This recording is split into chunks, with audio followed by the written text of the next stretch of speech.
मेरी पसंदीदा कविता की काव्य पाठ श्रृंखला में आज आप सुनिए हिंदी के सशक्त कवि दिलीप कुमार बनर्जी की कविताएं।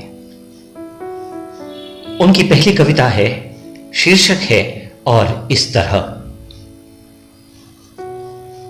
एक खूबसूरत जिंदगी जीने का अधिकार देने के लिए कुछ भी नहीं था मेरे अनुकूल। एक खूबसूरत जिंदगी जीने का अधिकार देने के लिए कुछ भी नहीं था मेरे अनुकूल। इसीलिए मैंने अपने लिए एक खूबसूरत मौत ढूंढनी चाहिए। इसीलिए मैंने अपने लिए एक खूबसूरत मौत ढूंढनी चाहिए। एक खूबसूरत जिंदगी का अधिकार देने के लिए कुछ भी नहीं था मेरे अनुकूल।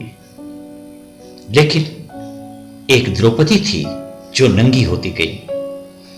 लेकिन एक द्रौपदी थी जो नंगी होती गई और एक दुशासन था जिसके हाथ लंबे होते गए। लेकिन एक द्रौपदी थी जो नंगी होती गई और एक दुशासन था जिसके हाथ लंबे होते गए। और इस तरह हर दिन बेमौत मरते रहने की विभत्स विवशता पहले जिंदगी का एक हिस्सा बनी और फिर जिंदगी बन गई। लेकिन एक द्रौपदी थी जो नंगी होती गई और एक दुशासन था जिसके हाथ लंबे होते गए। और इस तरह हर दिन बेमौत मरते रहने की विभत्स विवशता पहले जिंदगी का एक हिस्सा बनी और फिर जिंदगी बन गई। और इस तरह मैंने अपने को टुकड़ों में बंटते देखा। और इस तरह मैंने अपने को टुकड़ों में बंटते देखा। हर टुकड़े को अलग अलग मरते देखा, क्योंकि एक खूबसूरत जिंदगी जीने का अधिकार देने के लिए कुछ भी नहीं था मेरे अनुकूल। इसीलिए मैंने अपने लिए एक खूबसूरत मौत ढूंढनी चाहिए। दिलीप कुमार बनर्जी की दूसरी कविता का शीर्षक है, शतरंज। अतीत के किसी दोपहर में जब बादल छाए थे,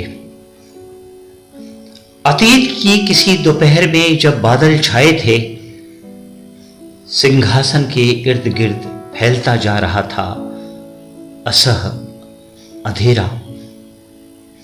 अतीत की किसी दोपहर में जब बादल छाए थे, सिंहासन के इर्द गिर्द फैलता जा रहा था असह अंधेरा। तब एक राजा ने दूसरे राजा को सिखाया था एक खेल। अतीत की किसी दोपहर में जब बादल छाए थे, सिंहासन के इर्द गिर्द फैलता जा रहा था असह अंधेरा। तब एक राजा ने दूसरे राजा को सिखाया था एक खेल, जिसमें सभी मोहरे मारे जाते हैं और राजा सुरक्षित रहता है। तब एक राजा ने दूसरे राजा को सिखाया था एक खेल, जिसमें सभी मोहरे मारे जाते हैं और राजा सुरक्षित रहता है। उस पर शह पड़ती है, उस पर शह पड़ती है, वार नहीं होता। उस पर शह पड़ती है, वार नहीं होता। वह अपने सिंहासन के इर्द गिर्द चक्कर लगाता है। वह अपने सिंहासन के इर्द गिर्द चक्कर लगाता है।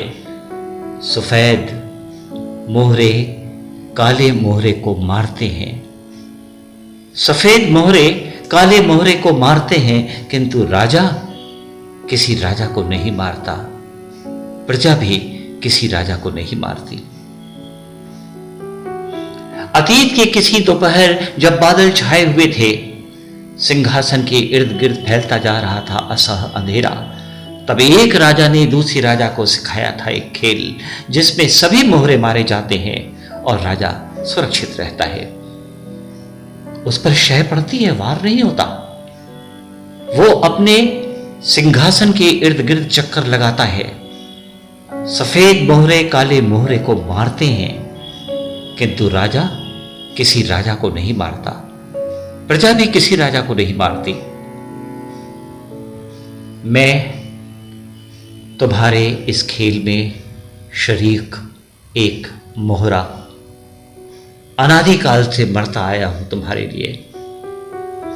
मैं तुम्हारे इस खेल में शरीक एक मोहरा, अनादिकाल से मरता आया हूं तुम्हारे लिए। अब तुम्हारे लिए मरने से इनकार करता हूं। मैं तुम्हारे इस खेल में शरीक एक मोहरा, अनादिकाल से मरता आया हूं तुम्हारे लिए। अब तुम्हारे लिए मरने से इनकार करता हूं।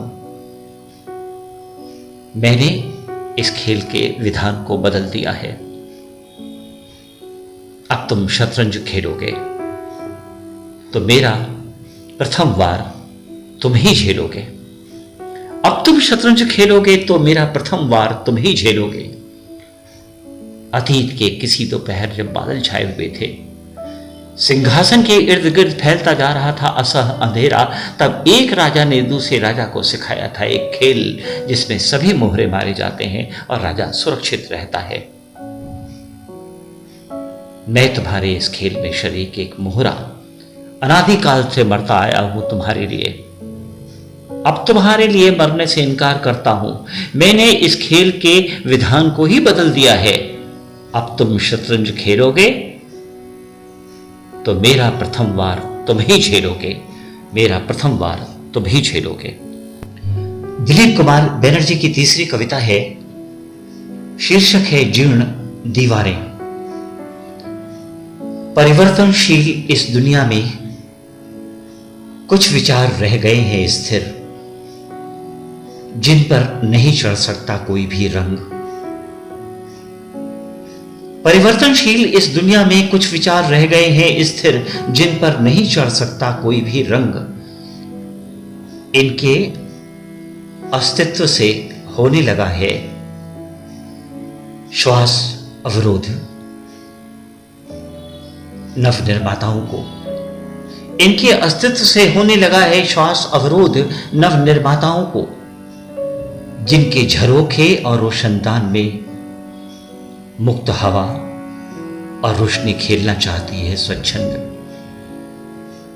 परिवर्तनशील इस दुनिया में कुछ विचार रह गए हैं स्थिर, जिन पर नहीं चढ़ सकता कोई भी रंग। स्काई और सीलन वाली स्थिरता के साथ शांतिपूर्ण सह अस्तित्व।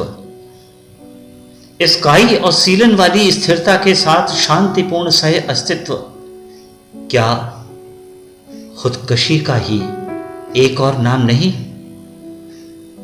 अगर इनके समर्थक अब भी गढ़ते हैं प्रतिरोध, स्काई और सीलन वाली स्थिरता के साथ शांतिपूर्ण सह अस्तित्व क्या खुदकशी का ही एक और नाम नहीं? अगर इसके समर्थक अब भी गढ़ते हैं प्रतिरोध, तो सीलन रोकने के लिए यकीनन, अगर इसके समर्थक अब भी गढ़ते हैं प्रतिरोध, तो सीलन रोकने के लिए यकीनन यह रोशनी आग में तब्दील हो जाएगी और हवा इन दीवारों से टकराएगी, झंझा बनकर गतिक विचारों की स्थापना के लिए। तो सीलन रोकने के लिए यकीनन यह रोशनी आग में तब्दील हो जाएगी और हवा इन दीवारों से टकराएगी, झंझा बनकर गतिक विचारों की स्थापना रोकने के लिए। परिवर्तनशील इस दुनिया में कुछ विचार रह गए हैं स्थिर, जिन पर नहीं चढ़ सकता कोई भी रंग।